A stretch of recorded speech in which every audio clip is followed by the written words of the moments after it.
Bienvenidos a la continuación de nuestro capítulo de Desmintiendo Negacionistas, en donde terminaremos de desmentir el argumento sostenido por los negacionistas que afirma que el cambio climático es un proceso natural, un fenómeno natural que siempre ha sucedido en la historia de la Tierra naturalmente, valga la redundancia. Para empezar, debemos darle en una parte la razón a estos negacionistas, porque efectivamente el cambio climático es un fenómeno natural, pero ojo, en la actualidad, el cambio climático que estamos sufriendo no es natural, sino que es causado por el ser humano.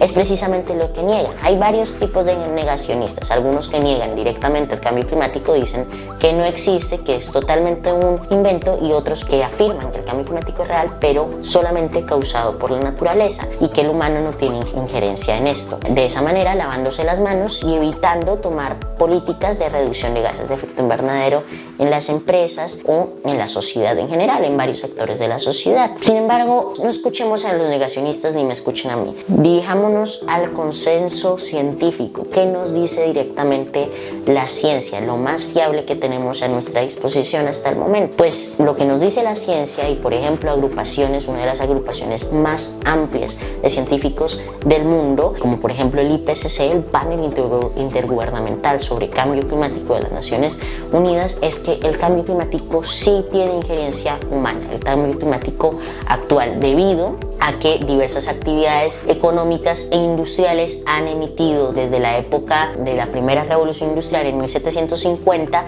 hasta nuestros días una serie de gases de efecto invernadero como el dióxido de carbono, el metano o el vapor de agua, entre muchos otros, que básicamente producen lo que se conoce como el efecto invernadero, que ya lo tratamos en el video anterior, ¿no? Es decir, la radiación del sol entra pero no sale simplemente. Y no es el IPCC quien nos habla de esto. De hecho, desde el siglo XIX ya se viene alertando sobre eso. Más específicamente, el científico irlandés John Tyndall, el físico irlandés Tyndall, formuló una serie de teorías a partir de un proceso de experimentación muy amplio que llegó a la conclusión de que las moléculas de dióxido de carbono se acumularían en la atmósfera con el pasar del tiempo gracias a estas actividades económicas como la explotación de hidrocarburos, la ganadería o la agricultura, y que con el pasar del tiempo la radiación solar no podría salir, aumentando la temperatura terrestre. ¿Les suena eso? Pues fue lo que vimos en el video pasado y es lo que conocemos en la actualidad como efecto invernadero. Simplemente es eso.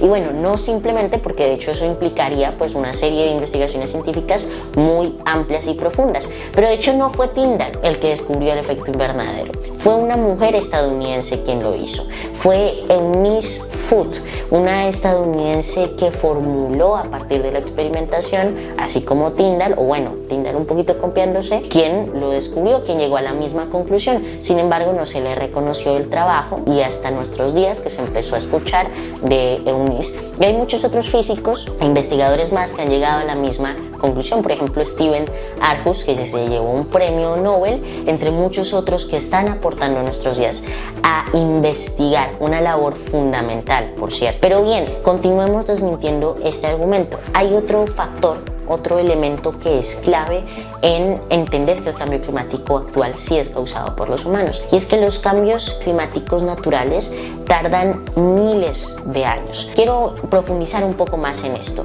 De hecho, hay una teoría redactada por el físico croata Milankovic, que formuló una serie de variaciones orbitales. Llegó a la conclusión de que el cambio climático, el clima en la Tierra, es influenciado por factores externos en el espacio, por la forma de la órbita y principalmente por el Sol, por la distancia al Sol y por la manera en la que nos llegan los rayos del Sol. Y de esa manera definió o estableció tres principales variaciones o ciclos de Milankovic, simplemente.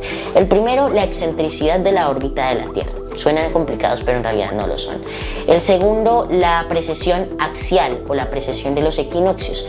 Y el tercero, la eclíptica del eje de la Tierra, del eje de rotación de la Tierra. Suenan, como lo decía antes, muy complejos, nombres muy científicos, muy técnicos, pero en realidad son cosas que conocemos más simplemente. Aquí tengo nuestro planeta. Como ustedes sabrán, giramos alrededor de la Tierra. es lo más simple, ¿no? La gravedad.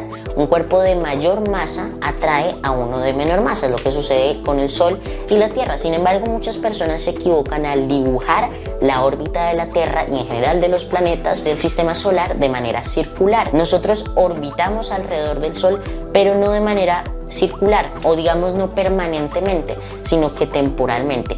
La forma de la órbita de la Tierra o su excentricidad va cambiando, es decir, a veces la órbita es circular o a veces la órbita es elíptica, y en ese cambio la radiación solar llega a la superficie terrestre, varía.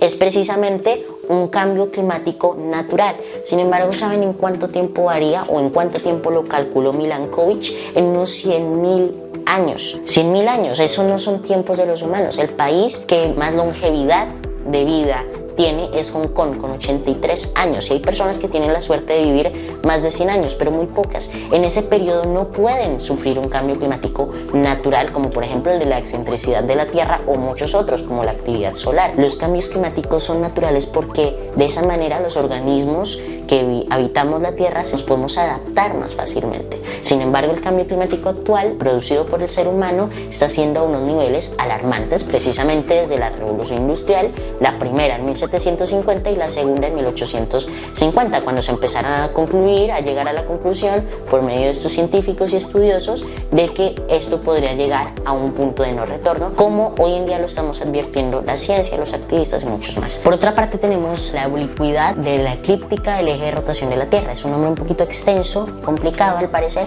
pero en realidad es más fácil si lo ejemplificamos. Básicamente, la Tierra gira alrededor del Sol. Sin embargo, no giramos, el eje de rotación de la Tierra no es vertical, o sea, no giramos de esta manera, sino que básicamente giramos inclinados. El eje de rotación se encuentra inclinado y esa inclinación varía entre unos 21,5 grados y unos 24,5 grados de inclinación, que sería el máximo. En la actualidad, el eje de rotación se encuentra en unos 23 grados de inclinación. ¿De qué manera influye todo esto? ¿De qué manera influye la oblicuidad de la Tierra en el clima? Es muy simple. Cuando la inclinación es menor, la radiación solar, la luz solar, llega de manera más homogénea, básicamente. Esto permite, por ejemplo, que los glaciares se expandan y que los veranos y las estaciones en general sean mucho más suaves. Por el contrario, cuando la inclinación es mayor, ya la radiación no llega de manera homogénea, y esto genera que las temperaturas en las diferentes estaciones del año, el invierno, el verano, el otoño y la primavera, sean mucho más extremas, las temperaturas sean más dramáticas, básicamente. Y este proceso de variación de la inclinación del eje de rotación tarda unos 40.000 años, 41.000 años para ser más precisos. O sea, de nuevo, no corresponde a la vida de un humano, o lo que podré, por ejemplo, ver yo. Y finalmente tenemos la precesión axial o la precesión de los equinoccios. Este ciclo puntual de Milankovitch tarda unos 26.000 años. De nuevo, tampoco los podremos vivir ni tú ni yo. Pero ¿en qué consiste? Básicamente consiste en el cambio, la tendencia al cambio de la dirección del eje de rotación de la Tierra. ¿Qué quiere decir esto? Aquí de nuevo tenemos a nuestro querido planeta, a nuestro hogar. A veces el eje de rotación apunta hacia un lugar o hacia otro, y es básicamente como un cabezas, es decir, como si yo hiciera así. A veces el eje de rotación apunta hacia allá o hacia allá, y específicamente hacia dos estrellas. En la actualidad, por ejemplo, apuntamos hacia la estrella Polaris, que a algunos les sonará, ¿no? Porque es muy utilizada la estrella polar precisamente en la navegación, para guiarse, para que los navegantes se guíen. Dentro de unos 13.000 años, es decir, vamos por la mitad del ciclo, apuntaremos hacia la estrella Vega. Y también la precesión de los equinoccios es precisamente la que determina en qué momento del año serán los solsticios o los equinoccios. Ahora mismo los solsticios de verano se realizan en el marco de una órbita elíptica y se realizan en el punto en el que estamos más alejados del Sol, es decir, el afelio. Sin embargo, dentro de un tiempo, dentro de unos miles y miles de años, cuando muchos de nosotros obviamente ya no estaremos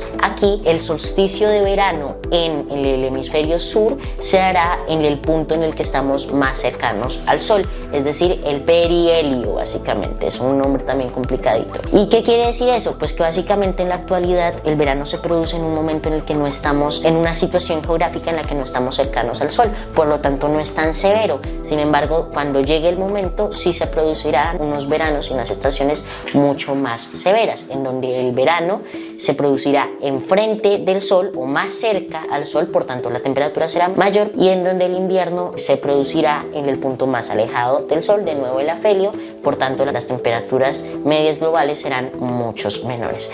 Todos estos son cambios climáticos naturales. Y debemos tener en cuenta también muchos otros, por ejemplo las manchas solares, es decir, el cambio y la variación de la actividad solar.